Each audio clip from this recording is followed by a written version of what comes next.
हम लोग आज मौर्य साम्राज्य पर कुछ डिस्कशन करेंगे। मौर्य साम्राज्य 322 ईसा पूर्व में चंद्रगुप्त मौर्य के द्वारा स्थापना किया गया था। चंद्रगुप्त मौर्य की सहायता चंद्रगुप्त मौर्य की सहायता चाणक्य ने किया था और नंद वंश और नंद शासक धनानंद को हरा के चंद्रगुप्त मौर्य शासक बना। इसमें हम लोग महत्वपूर्ण स्रोत है कौटिल्य का अर्थशास्त्र। कौटिल्य का अर्थशास्त्र 1904 में आर श्यामा शास्त्री के द्वारा हमें प्राप्त हुआ है। उसके बाद आते हैं आगे मेगास्थनीज का इंडिका। मेगास्थनीज का इंडिका भी काफ़ी महत्वपूर्ण है। ये मौर्य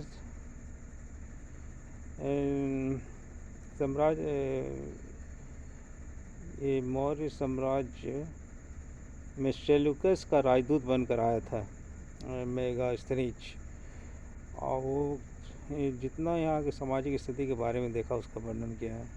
सामाजिक, आर्थिक, राजनीतिक स्थिति के बारे में। एक्चुअली इसका स्रोत में मेन प्रतिलिपि नहीं मिला है, लेकिन इसका स्टेपो और डायोडोरस और एरियन ने इसकी जानकारी हमें देता है, उन्हीं ने संग्रहित किया है। फिर आगे आते हैं विशाखादत्त का मुद्रा राक्षस। विशाखादत्त का मुद्रा राक्षस में चंद्रगुप्त को वृषल कहा गया है, वृषल शब्द का प्रयोग किया गया है। उसके बाद आते हैं चंद्रगुप्त के गुरु चाणक्य थे, और उसी समय तत्कालीन जो सिकंदर आया था, सिकंदर के गुरु थे अरस्तु, जो एक महान दार्शनिक थे। इसके अलावा और स्रोत में हमें आता है बौद्ध और जैन स्रोतों में और पतंजलि के महाभाष्य से भी इसकी जानकारी मिलती है। इसके अलावा अशोक के शिलालेख भी काफ़ी महत्वपूर्ण है। अशोक का शिलालेख 1837 में जेम्स ब्रिस्टप ने सबसे पहले पढ़ने में सफल हुआ, और जिसमें देवनामप्रिय अशोक के बारे में लिखा गया था, और बाद में मास्की और गुजरा अभिलेख में अशोक नाम इसमें प्रतीत होता है। अशोक नाम था देवनामप्रिय के पहले।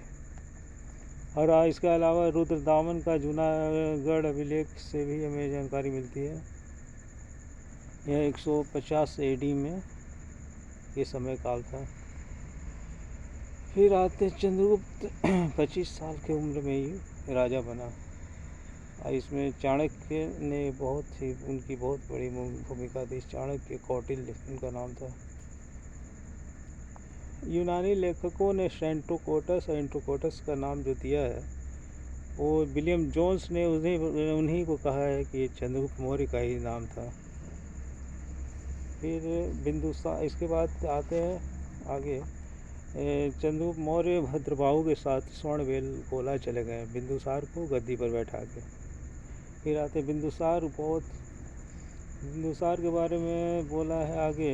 बौद्ध भिक्षु तारानाथ ने बताया है कि 16 राज्यों पर अधिपत्य प्राप्त कर लिया था बिंदुसार दक्षिण राज्यों तक उसका अधिपत्य कायम था। फिर आते हैं सीरिया और मिस्र से बहुत अच्छी इसकी राजनीतिक संबंध थे। सीरिया का राजा एंटियोकोटस ने डायोमेकस को राजदूत बनाकर बिंदुसार के दरबार में भेजा था, और उन्हें सूखे अंजीर और अंगूरी शराब और दार्शनिक की मांग की थी, लेकिन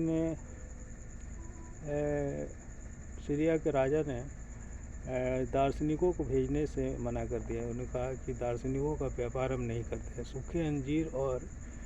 सूखे अंजीर और शराब, मिष्टे शराब उसने भेजवा दिया था। कथा सहित सागर से भी बृहद कथा मंजरी इसके लेखक क्षमेंद्र हैं, इससे भी जानकारी मिलती है। चेर चोर पांडे के पड़ोसी थे, कई अभिलेखों से हमें जानकारी मिलता है। इसके अलावा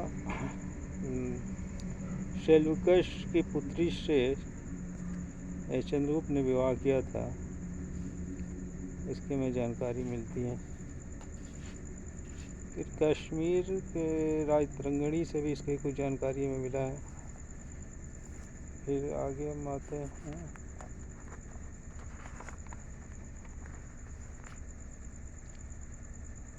कौटिल्य, कुछ एडमिनिस्ट्रेशन के बारे में देख लेते हैं। कौटिल्य ने 2 प्रकार के न्यायालय के बारे में बताया है, धर्मस्थली और कंटक शोधन। कंटक शोधन दीवान, धर्मस्थली दीवानी और फौजदारी था कंटक शोधन। गुप्तचरों के द्वारा गुप्तचर को गूढ़ पुरुष भी कहा जाता था।